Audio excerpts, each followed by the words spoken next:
Zero-tolerance policies don't stop racial bias. Already mentioned that. They hurt kids with disabilities.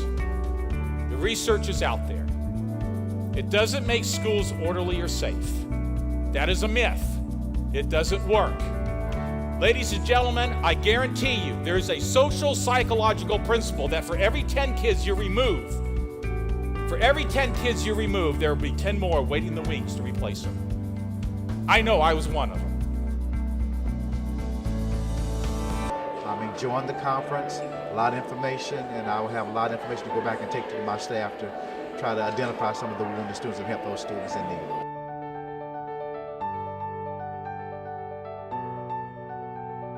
We have to be able to listen to our youth more so than just start talking to them and start lecturing.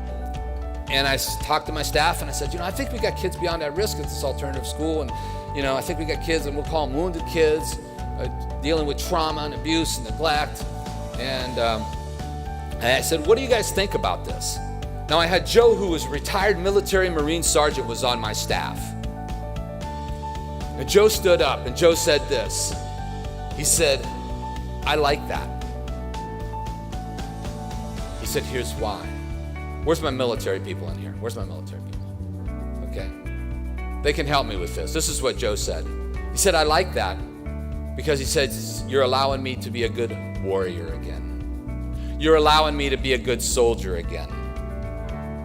He said, because you see, a good warrior never leaves anyone in the battlefield wounded. True or false, Dr. Addis?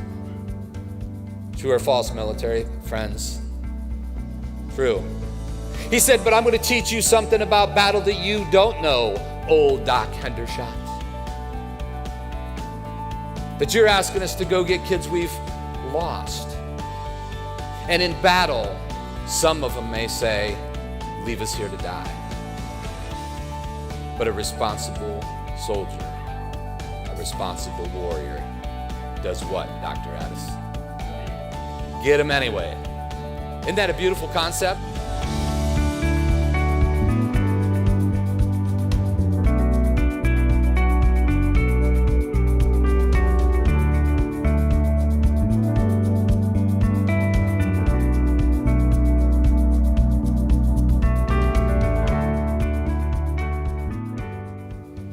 Dust off your dream. Ask yourselves those miracle questions. How would my life, my career, my work look different if I didn't have my pain, my baggage, my stuff?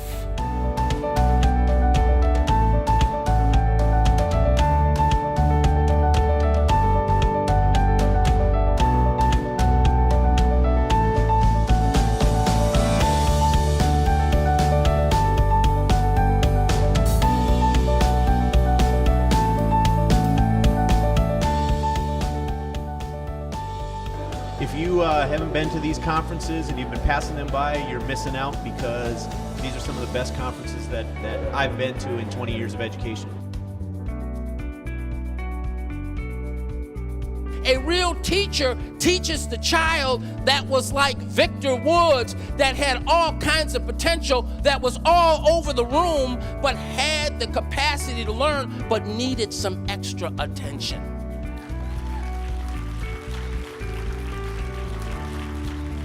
Right now, you might all be asking yourself, haha, this all sounds great. What if I fail? What if I fall? What if it all goes miserable? And my point is, but darling, if you don't try, you don't know.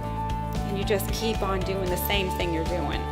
And we already see that that's not fully working. So you have to try. Sometimes you throw those wings on and just hope for flying.